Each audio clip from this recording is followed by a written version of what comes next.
ओम नमो भगवते वासुदेवाय। हम भगवान वासुदेव को नमन करते हैं।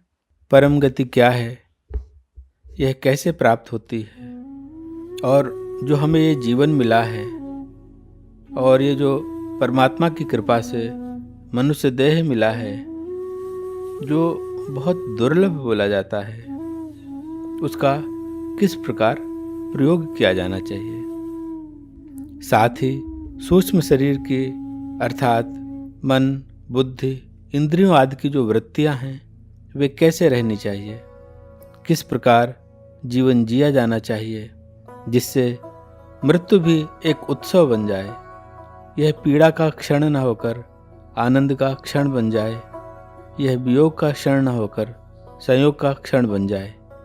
आइए स्वयं भगवान श्री कृष्ण से इन प्रश्नों के उत्तर समझने का प्रयास करते हैं।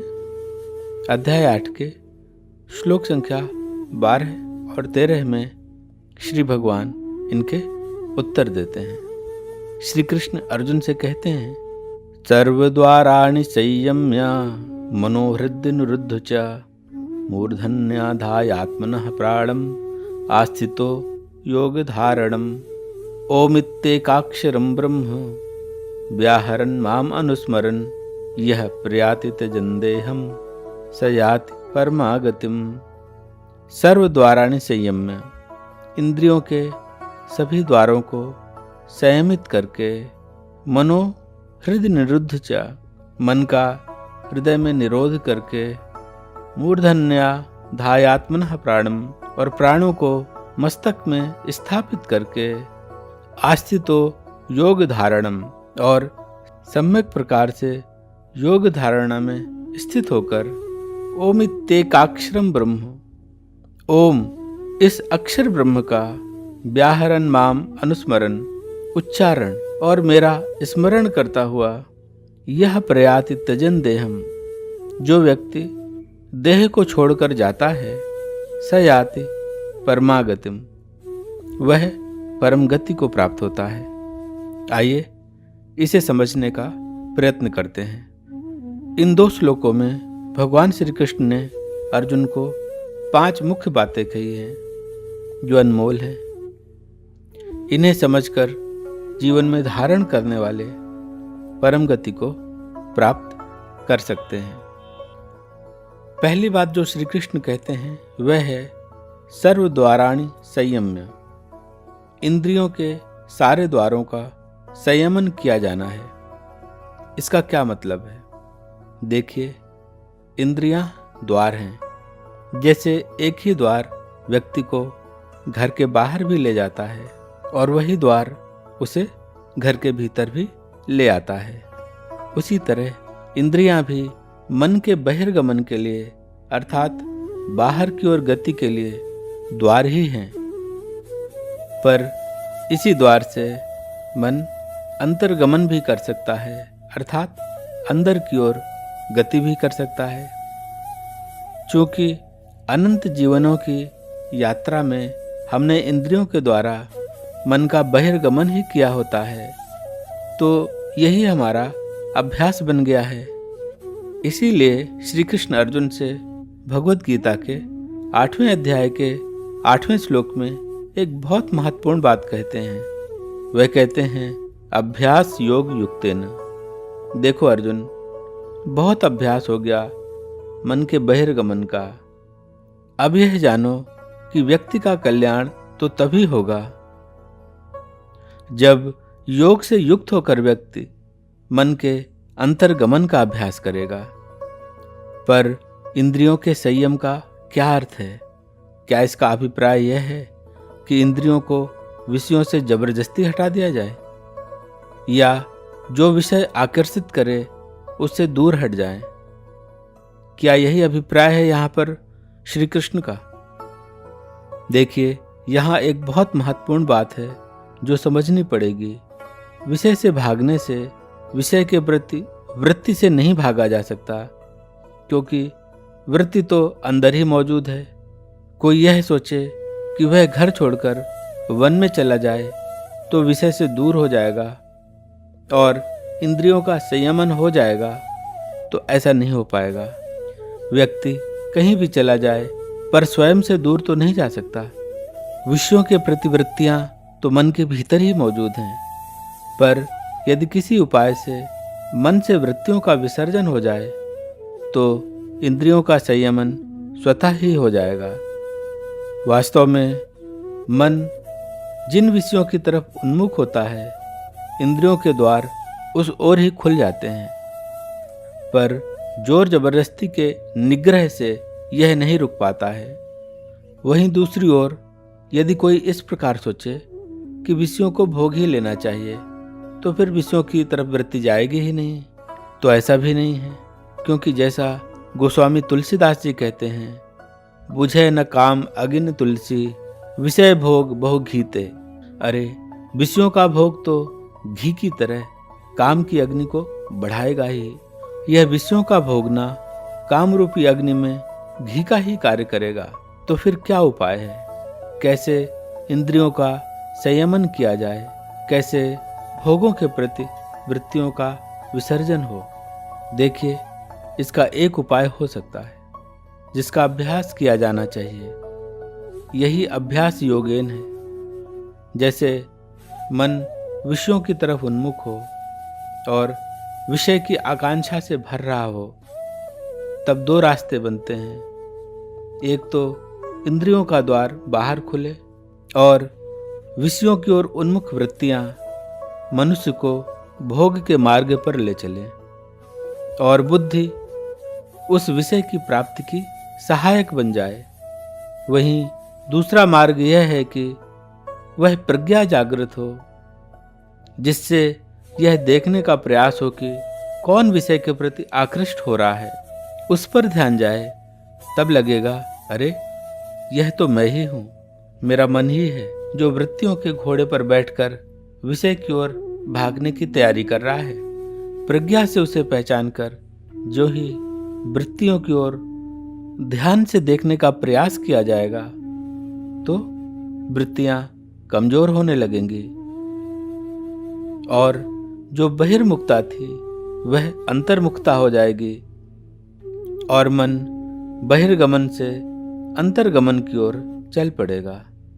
अतः जब भी इंद्रिय विषय की ओर वृत्ति जागृत हो और मन उड़ान की तैयारी करे, तब प्रज्ञा की लगान से और अभ्यास योग के बोध से मन को वृत्तियों के धोखे से परिचित कराना, जिससे मन यह समझे कि वृत्तियां कैसे उसे धोखे में डाल देती हैं और उसे बहिर्गमन के लिए विवश कर देती हैं। और इस प्रकार मन को इन वृत्तियों से धीरे धीरे सचेत करना, क्योंकि वृत्ति के नियंत्रण में ही मन हमारा शत्रु बन रहा था।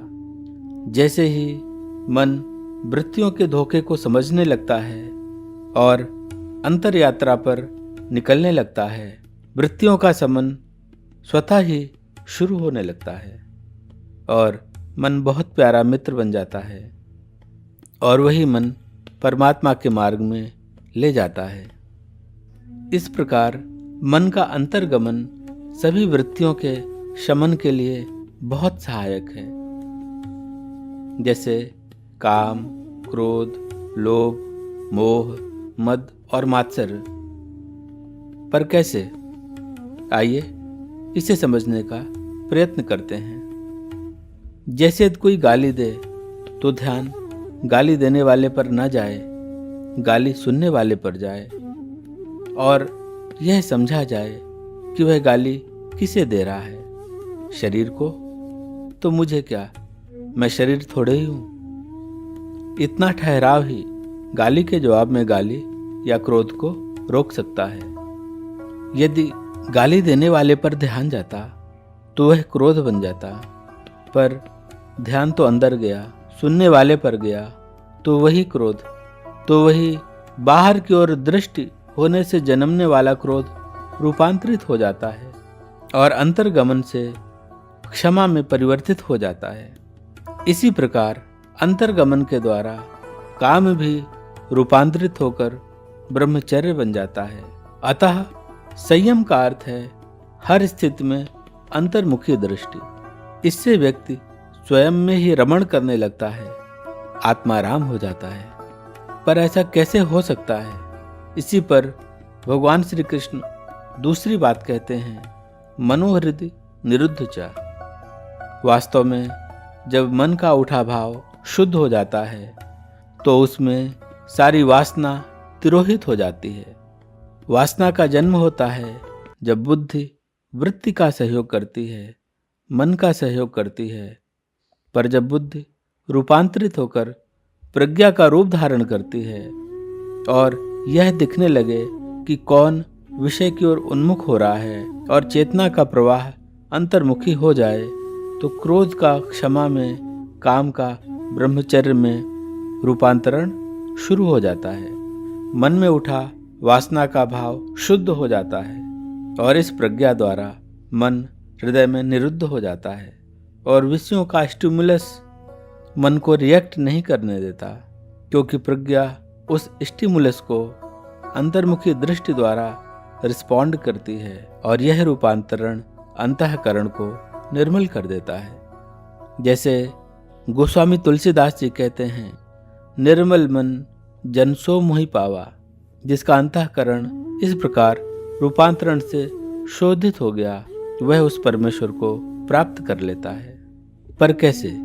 इसे समझाते हुए भगवान श्री कृष्ण तीसरी बात कहते हैं कि प्राणों को मस्तक में स्थापित करके। प्राण क्या है? प्राण वह ऊर्जा है जिसके कारण किसी भी शरीर में जीवन के लक्षण प्रकट होते हैं, और जो उस ऊर्जा को मस्तक में स्थापित कर लेता है वह परम गति को प्राप्त होता है, अर्थात उस गति को प्राप्त करता है जिसके परे और कोई गति है ही नहीं और कोई यात्रा है ही नहीं। गंतव्य मिल चुका है, परमात्मा प्राप्त हो गया है। वास्तव में शरीर को छोड़ने के पूर्व ही जो परम गति को प्राप्त हो चुका होता है उसका ही जीवन सम्यक होता है और वही सम्यक मृत्यु को प्राप्त हो सकता है। और इस प्रकार जीवन जीना जीने की कला है, और यूं परम गति को प्राप्त हुआ शरीर को छोड़ना मृत्यु की कला है। प्रश्न उठता है कि कैसे मस्तक पे प्राणों को स्थापित किया जाए। देखिए, जब भी कोई व्यक्ति किसी भी साधन से प्राण को मस्तक में अर्थात भ्रुकुटी के मध्य में स्थापित करने का अभ्यास करता है, चाहे नाम जप हो या भजन की दूसरी प्रक्रिया, तो मृत्यु के करीब भी नाम के आश्रय से, भजन के आश्रय से वह प्राणों को मस्तक पर स्थापित कर पाता है, क्योंकि ऐसा अभ्यास नाम को ही उसका प्राण बना देता है, स्मरण को ही उसका प्राण बना देता है, भजन को ही उसका प्राण बना देता है। वह दृष्टि जिससे परमात्मा ही सर्वत्र दृष्टिगोचर होता है उसका प्राण बन जाती है, और वही सदैव मस्तक में विद्यमान रहने लगती है। उस समय संसार छूटने लगता है और परमात्मा ही सर्वत्र दिखने से भ्रुकुटी के मध्य स्थापित हो जाता है। और जब परमात्मा रूपी प्राण मस्तक पर स्थापित हो जाता है तो फिर कुछ और इस मस्तक पर स्थापित नहीं हो पाता, और जब परमात्मा दृष्टि से शरीर छूटता है तो मृत्यु सम्यक हो जाती है, और वही परम गति है। इसी को समझाते हुए भगवान श्री कृष्ण चौथी बात कहते हैं कि जब ओम के उच्चारण की धारा बहने लगती है, वह नाद गूंजने लगता है, तो यही अवस्था ही परम गति की अवस्था है। इसे समझने का प्रयत्न करते हैं। ओम ब्रह्म अक्षर है, अनाहत नाद है। जगत के सारे नाद आहत हैं। जो नाद दो चीज़ों के टकराने से, दो चीज़ों के संघर्ष से उत्पन्न होता है, वह आहत नाद है। यहाँ तक कि कोई ओम का उच्चारण भी करे तो भी वह ध्वनि कान के पर्दे पे टकरा करके आहत नाद ही बन जाती है। इसलिए यह जो नाद है, जिसे अनाहत नाद कहते हैं, यह तभी जन्म लेता है जब अंतःकरण के सारे संघर्ष समाप्त हो जाते हैं, सारे द्वैतों का द्वंद्व समाप्त हो जाता है, प्रज्ञा स्थिर हो जाती है, जीवन में समता आ जाती है। तब सारी प्राण ऊर्जा ही ओम का उच्चारण करने लगती है और यह प्राण ऊर्जा ब्रह्मनाद से भर जाती है और यही अवस्था परम गति कहलाती है। जैसे कबीरदास जी कहते हैं कि कबीर कमल प्रकाशिया, उगया निर्मल सूर, निसी अंधियारी मिट गई, बाजे अनहद तूर। उगया निर्मल सूर, जब से निर्मल सूर्य रूपी ब्रह्म का प्रकाश प्राप्त हुआ है, कबीर कमल प्रकाशिया, तब से हृदय कमल प्रकाशित हो गया है। निची अंधियारी मिट गई, समस्त वासनाओं का अंधकार मिट गया है। बाजे अनहद तूर, और अनहद नाद की तुरही बजने लगी है। अनहद नाद वही ब्रह्मनाद है, वही ओमकार है, लेकिन यह नाद बजता तभी है जब समस्त वासनाओं का अंधकार मिट जाता है, जब ब्रह्म का प्रकाश सर्वत्र प्रकाशित दिखने लगता है, जब हृदय कमल का अविद्या रूपी अंधकार मिट जाता है और वह परमात्म ज्ञान के प्रकाश से भर जाता है। और तभी पांचवें बात श्री कृष्ण कहते हैं कि माम अनुस्मरण, मेरा स्मरण करता हुआ जो शरीर को त्यागता है वह परम गति को प्राप्त होता है। परमात्मा का स्मरण मृत्यु के समय तभी होगा जब जीवन भर इसका अभ्यास होगा, जब निरंतर अभ्यास योग से इंद्रियां अंतर्मुखी हो जाएंगी और मन की वासना युक्त वृत्तियां तिरोहित होकर मन निर्मल हो जाएगा। तब परमात्मा के अतिरिक्त कुछ भी और मस्तक पर शेष न रह जाएगा और वही अनहद ब्रह्मनाद शरीर के रोम रोम से नादित होगा। और ऐसी अवस्था में स्थित व्यक्ति तो मृत्यु के पूर्व ही परम गति को प्राप्त हो चुका होता है और इस ब्राह्मी स्थिति पर तिष्ठ व्यक्ति को मृत्यु भी डिगा नहीं पाती। और जो मृत्यु के पूर्व इस ब्राह्मी स्थिति को प्राप्त कर लेते हैं वे ही परम गति को प्राप्त होते हैं। परम गति का अर्थ मृत्यु नहीं है, वास्तव में यह तो परम जीवन है। पर यह सब सुनकर तो ऐसा लगेगा कि परमात्मा तो बहुत दुर्लभ है, यह प्रक्रिया तो बहुत कठिन है। तो इस भ्रांति का खंडन करते हुए भगवान श्री कृष्ण कहते हैं कि अनन्य चेतः सततम यो माम स्मरति नित्यशः तस्याहम सुलभः पार्थ नित्य युक्तस्य योगिनः। अध्याय 8 का 14वां श्लोक है ये। अनन्य चेतः सततम यो, जो मनुष्य मेरे अनन्य चित्त वाला है, माम स्मृति नित्यशः, और नित्य मेरा स्मरण करता है, तस्याहम सुलभः पार्थ, उसे मैं सुलभता से प्राप्त हो जाता हूँ। पार्थ, हे पार्थ, नित्य युक्तस्य योगिनः, ऐसा नित्य निरंतर मुझ में लगा हुआ जो योगी है, जो मनुष्य है। देखिए श्री कृष्ण स्वयं कहते हैं कि ऐसे व्यक्ति के लिए वह अत्यंत सुलभ हैं। वह सुलभ कैसे हो जाते हैं? देखिए, जब हम सुलझ जाते हैं, हमारा अंतःकरण सुलझ जाता है, जब हम सरल हो जाते हैं तो परमात्मा सुलभ हो जाता है। जब तक हम जटिल बने रहते हैं परमात्मा दुर्लभ बना रहता है। हम जन्मों जन्मों से परमात्मा की ओर पीठ करके दौड़ने में लगे हुए हैं, तो ऐसे में हम कितना ही श्रम कर लें, कितनी ही दौड़ लें, परमात्मा दुर्लभ ही बना रहेगा। जब तक मन की वृत्तियां इंद्रियों के द्वार से बाहर जाती रहेंगी, परमात्मा दुर्लभ ही रहेगा। जब तक वासनाएं तिरोहित नहीं होंगी, परमात्मा दुर्लभ ही रहेगा। जब तक केवल परमात्मा ही मस्तक में और चित्त में न रह जाएगा, परमात्मा दुर्लभ ही रहेगा। इसीलिए भगवान श्री कृष्ण कहते हैं कि हे अर्जुन, अनन्य चेता जो हो गया उसके लिए मैं अत्यंत सुलभ हूँ। जब तक द्वैतों का संघर्ष समाप्त न होगा परमात्मा दुर्लभ है। पर जैसे ही प्रज्ञा स्थिर होने लगती है, समता आने लगती है, हार भी उसकी हो जाती है, जीत भी उसकी हो जाती है, जीवन में सब कुछ उस परमात्मा से ही संबद्ध दिखने लगता है, तो नित्य स्मरण की धारा फूट निकलती है। और ऐसी नित्य युक्तता से चतुर्दिक जो अनहद नाद है, जो ब्रह्मनाद है, वह स्फुरित होने लगता है। उसी की तुरही अंतर में भी बजने लगती है और उसी की तुरही बाहर भी बजती हुई हमें दिखने लगती है।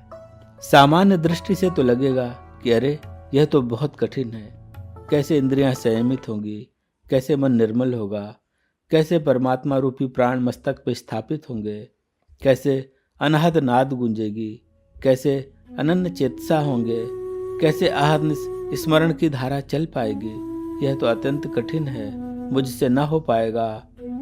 पर सत्य स्वरूप श्री कृष्ण तो कह ही रहे हैं कि वह सुलभ हैं, तो इसका अर्थ यही है कि वे सुलभ हैं। आइए एक छोटा सा प्रयास करें। बहुत दिनों तक उनसे विमुखता रख ली, अब सन्मुख होने का प्रयास कर लें, क्योंकि उनके प्रति सन्मुख होना ही इसे सुलभ बना देगा। परमात्मा को प्राप्ति के सारे अवयव हमारे भीतर ही उपलब्ध हैं, हमें बस इसका पता ही नहीं है। और कबीरदास जी उसी की सूचना देते हुए कहते हैं कि चंदा झलके यही घट माही, अंधी आखन सूझे नाही। अरे इसी घट में, इसी शरीर में ही चांद झलकता है, लेकिन अंधी आंखों को दिखाई नहीं देता। यही घट बाजे तबल निशान, बहिरा शब्द सुने नहीं कान। देखिए, जब वह चंदा झलके कहते हैं तो कहते हैं कि सभी ज्योतियाँ, सभी प्रकाश इसी शरीर में ही विद्यमान है। जितने भी मंगल वाद्य हैं वो यहीं पर ही विद्यमान है। इसी घट पे निशान बज रहा है। निशान का मतलब होता है डंका, अर्थात इसी घट पे ढोल को बजा करके डंके की चोट पर अविद्या को ललकारा जा सकता है, अविद्या के अंधकार को दूर किया जा सकता है। तो जो अंदर वह चंदा है, तो वह जो ज्ञान रूपी ज्योति है जिसे चंदा कहते हैं, वह ज्योति प्रकट हो जाती है। और जब वह ज्योति प्रकट होती है तो अनहद नाद बज उठता है, लेकिन जो बहरा है वह इस बात को सुन नहीं पाता, क्योंकि जन्म जन्म के अभ्यास ने हमें बहरा बना दिया है। मन अंतर्मुखी नहीं हो पाता, मन बहिर्मुखी है। और जो ही मन अंतर्मुखी होने लगता है, इस डंके की जो ध्वनि है, जो अविद्या को नष्ट कर सकती है और जिससे वह जो विद्या प्रकाश स्वरूप है, जो परमात्म ज्ञान स्वरूप जो विद्या है, वह हृदय को प्रकाशित कर दे, वह आने लगती है। जब तक बहिर्मुखता रहती है तब तक हम इस अनहद नाद के लिए बहरे बने रहते हैं। वह तो तभी सुनाई दे सकता है जब अंदर निर्मल सूर्य रूपी ब्रह्म का प्रकाश उदित हो, जब अंतःकरण उस प्रकाश से प्रकाशित हो जाए और वासनाओं का अंधकार मिट जाए। वासनाओं का अंधकार क्यों नहीं मिटता? इसके लिए कबीरदास जी कहते हैं, जब लग मेरी मेरी करे, तब लग कामना एको सरे। जब तक ममता बनी रहती है तब तक कोई भी काम नहीं हो पाता। देखिए, अहमता और ममता का संबंध इस शरीर से है। जब तक व्यक्ति इस शरीर को मैं और इस शरीर से जो कुछ भी संबंधित है उसे मेरा मानता रहेगा, वह संसार की ओर ही उन्मुख रहेगा, उसके मन का बहिर्गमन होता ही रहेगा। इसलिए कोई काम न बनेगा। कैसा काम न बनेगा? परमार्थ का कोई काम न बनेगा। पर जैसे ही वो अंतर्गमन करता है, जैसे ही वो शरीर से अर्थात संसार से विमुख होता है और अंतर्मुखी होता है, उस घट की ओर देखता है जिसमें सारे अवयव विद्यमान हैं, तो जैसे कबीरदास जी कहते हैं कि जब मेरी ममता मर जाए तब प्रभु काज संवारे आए। तो जब यह शरीर की दृष्टि, देहात्म बुद्धि समाप्त होती है, जो घट घट बसा है उस परमात्मा की ओर उन्मुख होता है, तो प्रभु फिर काम को संवारने लगते हैं आकर के। कैसे कि जब हम एक कदम प्रभु की ओर बढ़ते हैं तो प्रभु 1000 कदम से हमारी ओर बढ़ते हैं। जितना हम उन्हें पाना चाहते हैं उससे बहुत बहुत ज़्यादा वो हमें पाना चाहते हैं। पर प्रभु आकर के उस ज्योति रूप में हृदय में तभी प्रकाशित होंगे जब हम उनकी ओर उन्मुख होंगे। देहात्म बुद्धि से परे हमारा चिंतन होगा। ज्ञान के कारण कर्म कमाए, होत ज्ञान तब कर्म नसाए। बहुत प्यारी बात यहाँ कबीरदास जी कहते हैं कि देखिए, पहले तम में जो तिष्ठ व्यक्ति है, रज में जो तिष्ठ व्यक्ति है, वो धीरे धीरे सत्य की ओर अग्रसित होता है। सत्य से उसका तम और रज बैलेंस होता है और इस प्रकार सतो गुण की स्थिति में वह अपने जब कर्म शुरू करता है तो ही उस ज्ञान को वह धीरे धीरे उपलब्ध होता जाता है। परमात्मा को प्राप्त होने की पात्रता अब उसमें आने लगती है। लेकिन जैसे जैसे ज्ञान उसके अंदर उगने लगता है, वह समझ जाता है कि सत्य में तिष्ठ होकर के भी जो कर्म हैं वे भी बंधन के कारण हैं और जो परमात्मा है वह तो इस सत्य रज तम से परे हैं, ट्रांसेंडेंटल हैं। और इस प्रकार जब वह ट्रांसेंड होकर के तम रज और सत्य से परे होकर के अपने कर्म प्रारंभ करता है, अर्थात उसके सारे कर्म परमात्मा से ही संबद्ध होकर होने लगते हैं, तो फिर इस ज्ञान से वे कर्म भी नष्ट हो जाते हैं, अर्थात वे कर्म अकर्म बन जाते हैं। जैसे फल कारण फूले बन राय, फल लागे पर फूल सुखाए। जैसे जो वृक्ष है वो फूलता किस लिए है? ताकि उसमें फल लगे, और जब उसमें फल लग जाते हैं तो फूल सूख जाते हैं। तो इसी प्रकार जब फल रूपी परमात्म ज्ञान प्राप्त हो जाता है तो जो फूल रूपी कर्म थे वह अकर्म में परिवर्तित हो जाते हैं, वे बंधन कारक नहीं रहते। और फिर कबीरदास जी कहते हैं, मृगा हास कस्तूरी वास, आप न खोजे खोजे घास। तो बहुत प्यारी बात कबीरदास जी कहते हैं कि देखो, जो कस्तूरी होती है वह तो कस्तूरी मृग के नाभि में ही होती है, लेकिन वह उसे अपने शरीर में नहीं खोजता, उसे बाहर घास में ही खोजता फिरता है। ऐसे ही जीव सुख को बाहर ढूंढ रहा है और जन्मों जन्मों से सुख की यह खोज उसकी पूरी नहीं हो पा रही, क्योंकि वह यह नहीं जान पाता कि जिस सुख को वह बाहर तलाश रहा है, बाहर ढूंढ रहा है, इतने इतने प्रयास कर रहा है, इतने इतने मार्गों से उसे पाने की कोशिश में लगा हुआ है, वह उसे मिल ही नहीं सकता। वास्तव में वह सुख, वह परमानंद तो अंदर है। जब तक वह अंतर्मुख न होगा उस सुख को, उस आनंद को पा न पाएगा। उसकी यात्रा, उसकी दौड़ चाहे कितनी भी हो जावे, चाहे कितना भी श्रम हो जाए, जब तक बाहर की ओर है वह दुख को ही देगी। और जो ही वो अंतर्मुखी होगा, अंदर की ओर एक दृष्टि लेकर के आएगा और समझने लगेगा कि चंदा तो इसी घट में ही है, बस मेरी आंखें ही अंधी हैं जो इसे देख नहीं पा रही। अरे, अविद्या को दूर करने के सारे अवयव अंदर ही बैठे हैं, पर मैं बहरा हूँ, सुन नहीं पा रहा हूँ। और यह मैं करते हुए न जाने कितने जीवन मैंने गुजार दिए, और इस मेरा मेरा में पाने की जगह सब खो ही रहा हूँ। अब तो मुझे जानना ही पड़ेगा कि वह कस्तूरी तो मेरे अंदर ही है, मुझे बाहर नहीं भटकना।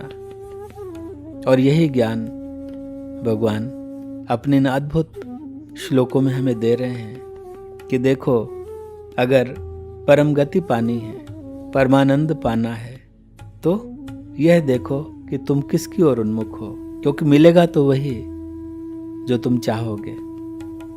अब निर्णय तुम्हारा है, तुम करो।